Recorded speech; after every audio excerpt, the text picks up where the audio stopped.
नमस्कार, मैं हूं जर्नलिस्ट राजन। दोस्तों, आपको तो पता है कि आज 30 मार्च है और 30 मार्च पे ये खबर दिखाने का हमारा उद्देश्य सिर्फ इतना है कि आज 30 मार्च को पूरे 5 महीने हो जाते हैं अनुराग की हत्या को। जी हां, 30 अक्टूबर का वो मनहूस दिन, दीपावली के ठीक एक दिन पहले अनुराग यादव की लालता और उसके परिवार के लोगों ने मिलकर के तलवार से सिर धड़ से अलग करके जघन्य हत्या कर दी। आरोपी सलाखों के पीछे हैं, जिसमें जो साजिश करता है दरोगा राजेश, वो जमानत पर बाहर आ चुका है और बताया यह जा रहा है कि वो शायद अपनी ड्यूटी पर भी चला गया है। लेकिन जो लालता का मकान है, जो उसने बंजर की जमीन पे बनाया है, उसे गिराने की लोग मांग कर रहे हैं, लेकिन उस पे मिल रही है तो सिर्फ तारीख पे तारीख और तारीख पे तारीख। अगली तारीख 2 अप्रैल है। इसी बीच 5 महीने का समय बीत जाता है और संजोग से आज नवरात्र का पहला दिन भी है। लोग मंदिरों में जा रहे हैं और देवी माँ की पूजा अर्चना कर रहे हैं और अपनी अपनी मन्नतें मांग रहे हैं, अपनी अपनी प्रार्थना जो है माँ से कर रहे हैं। ऐसे में एक परिवार ऐसा है जो पिछले 5 महीने से देवी माँ से सिर्फ यही सवाल पूछ रहा है कि माँ, आखिर हमने ऐसी क्या खता कर दी जो हमारे घर का वो चिराग बुझ गया।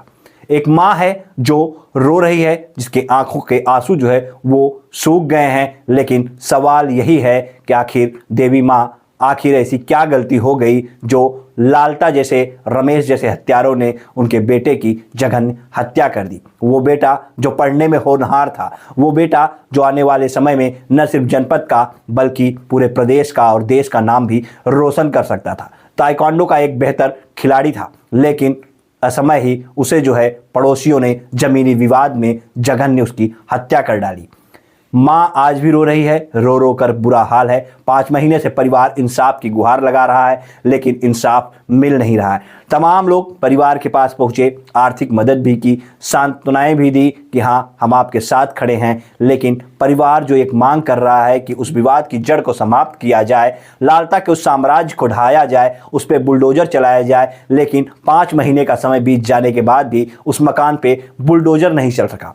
वही मकान जिस पे खुद तहसीलदार ने नोटिस चस्पा कराई है कि हाँ, ये सरकारी जमीन पे बना हुआ है, बंजर की जमीन पे है, और जिसको लेकर के आपत्ति लालता की पत्नी ने लगाई और अब उसमें जो है तारीख पे तारीख पड़ती चली आ रही है। तहसील प्रशासन ने ये माना कि हाँ, वो हमारी जमीन है, तभी तो उस पर नोटिस चस्पा की गई। लेकिन अब जब उसने आपत्ति लगा दी तो आखिर फिर तहसील प्रशासन को उसकी आपत्ति को खारिज करने में या फिर अपना फैसला सुनाने में देरी क्यों हो रही है। सवाल कई उठ रहे हैं। सवाल ये भी है कि अगर तहसील प्रशासन अब उस पूरे मामले को अगर फैसला लालता के पक्ष में देता है तो सबसे बड़ा सवाल यह हो जाता है कि आखिर तहसील प्रशासन ने नोटिस किस आधार पर लगाई थी। आखिर क्यों उसे नोटिस दी गई कि हाँ, तुम्हारा यह मकान बंजर की जमीन पे पड़ा हुआ है। आखिर किस आधार पे उसे नोटिस चस्पा की गई।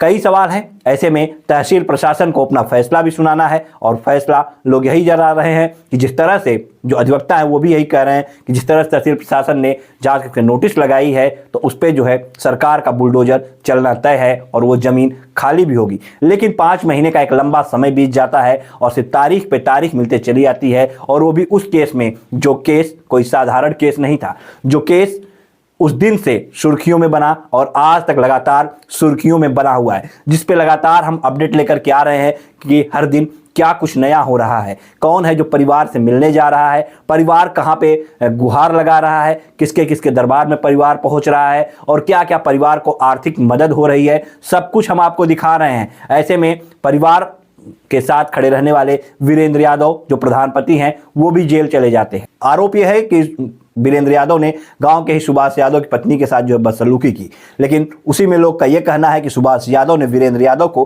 फंसाने का काम किया है। उसकी भी निष्पक्ष जांच होगी तो सारे पहलू खुलकर सामने आ जाएंगे कि क्या वीरेंद्र यादव ने ऐसा किया था या फिर उन्हें फंसाया जा रहा है। लेकिन इन सबके बीच लोगों का सिर्फ एक मांग है कि लालता के उस साम्राज्य को गिरा दिया जाए, उस पे बुलडोजर चला दिया जाए, उसे ध्वस्त कर दिया जाए और उस जमीन को खाली कराया जाए। लेकिन वहां सिर्फ मिल रही है तारीख पे तारीख और वो जमीन खाली होने का नाम नहीं ले रही। वो मकान आज भी खड़ा है और पिछले 5 महीने से सरकार वो प्रशासन को मुंह चिढ़ाता हुआ नजर आ रहा है कि मेरा कोई कुछ नहीं बिगाड़ सकता।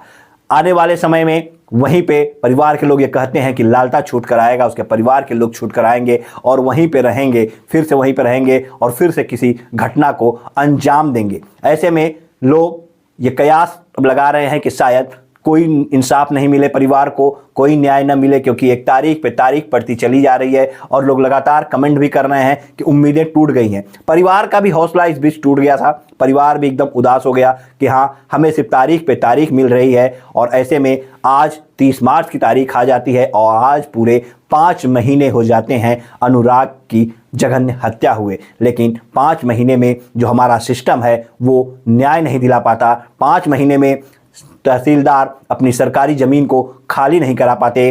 5 महीने में जौनपुर का प्रशासन उस सरकारी ज़मीन पे बुलडोजर नहीं चलवा पाता। 5 महीने में उन हत्यारों के ऊपर कोई ऐसी कार्रवाई नहीं की जाती जो एक नज़ीर बन जाए, बल्कि नज़ीर ये बन गई है कि हाँ, सरकारी ज़मीन पर अगर आपने कब्जा किया है फिर आप इस तरह से आपत्ति लगाते रहिए और एक लंबी तारीख पे तारीख मिलती रहेगी और आप उस पर कब्जा अपना बरकरार रखिए, क्योंकि ये मामला कोई साधारण मामला नहीं था। जिस तरह से अनुराग यादव की सर धड़ से अलग करके हत्या की गई, ठीक सुबह 7 बजे के करीब अनुराग यादव की हत्या की गई।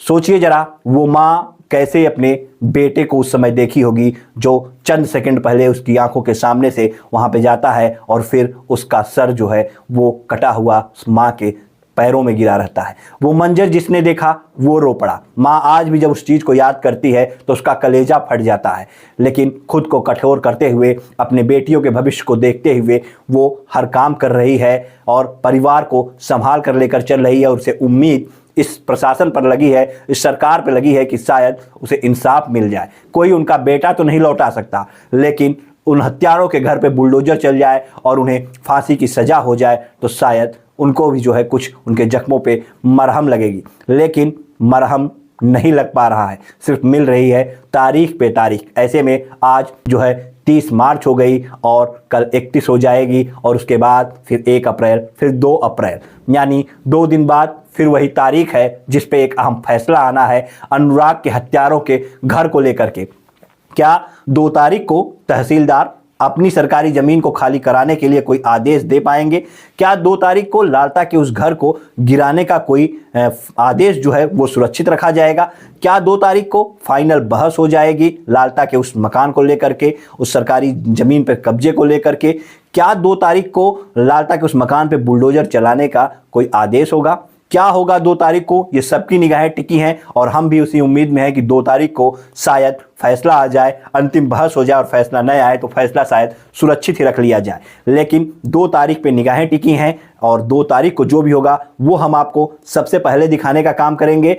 लेकिन जिस तरह से पूरा मामला चला और 5 महीने का लंबा समय बीत गया, उस तरह से न सिर्फ परिवार की बल्कि उस परिवार के साथ खड़े आप सभी की, हम सभी की उम्मीदें जो है वो टूटती जा रही हैं और सवाल सिर्फ इस सिस्टम पे, इस प्रशासन पे उठ रहा है कि आखिर अपनी ही ज़मीन खाली कराने में इतना लंबा समय क्यों मिल रहा है? आखिर कब उस परिवार को इंसाफ मिलेगा? आखिर कब उस परिवार के जख्मों पे मरहम लगेगा? आखिर कब उस माँ के आंखों के आंसू पोंछे जाएंगे? आखिर कब उस बहन को विश्वास दिलाया जाएगा कि जिसने तुम्हारी जो है राखी सूनी कर दी, उसके हत्यारों को बख्शा नहीं जाएगा, उसके घर पे बाबा का बुलडोजर गरजेगा? आखिर कब उस पिता को यह ढाढ़स बताया जाएगा कि आपके बुढ़ापे का सहारा जो छीन लिया गया है और जिसने उसे छीना है उन हत्यारों को सजा दी जाएगी और उन्हें सजाए मौत होगी, उन्हें फांसी की सजा दी जाएगी? आखिर कब इस पूरे परिवार का भरोसा फिर से प्रशासन पे बनेगा? ये बड़ा सवाल उठ रहा है, क्योंकि एक लंबा समय बीत गया, 5 महीने का। बस खबर दिखाने का यही उद्देश्य था कि ये खबर जो है रुकनी नहीं चाहिए जब तक कि परिवार को इंसाफ ना मिल जाए, जब तक कि परिवार के जख्मों पे मरहम ना लग जाए और जब तक कि लालता का वो साम्राज्य ढहा ना दिया जाए, जब तक ऐसी कोई नज़ीर प्रशासन द्वारा पेश न कर दी जाए जिसको देख करके ऐसे कोई लालता या रमेश कोई कदम उठाने के पहले 1000 बार सोचे कि उनके साथ भी ऐसा हो सकता है, वो भी बर्बाद हो सकते हैं अगर उन्होंने ऐसा कोई कृत्य किया। तो एक नज़ीर प्रशासन ने जब तक पेश नहीं की तब तक ये खबर की मुहिम हमारी लगातार चलती रहेगी और आप सबसे भी निवेदन है कि आप लोग भी लगातार ऐसी खबरों को ज़्यादा से ज़्यादा शेयर करते रहिए और कमेंट करके अपनी राय देते रहिए और प्रशासन से वो मांग करते रहिए और परिवार के साथ खड़े रहिए कंधे से कंधा मिला करके, क्योंकि आज अनुराग का परिवार है, कल किसी और का परिवार हो सकता है। और जिस तरह से ये पूरी घटना जौनपुर में हुई, उसने न सिर्फ जौनपुर को बल्कि पूरे प्रदेश को और पूरे देश को शर्मसार कर दिया। और जौनपुर जो शिक्षा का गढ़ कहा जाता है, वहाँ पे इस तरह की घटना अगर किसी लालता और रमेश द्वारा कर दी जाती है और वहाँ पे अगर जिला प्रशासन जो है कोई नज़ीर नहीं प्रस्तुत करता है, तो आने वाले समय में ऐसे लालता और रमेश और राजेश से न जाने कितने हत्यारे जो है वो पैदा होते रहेंगे और अनुराग जैसे होनहार देश के भविष्य असमय ही काल के गाल में समाते रहेंगे।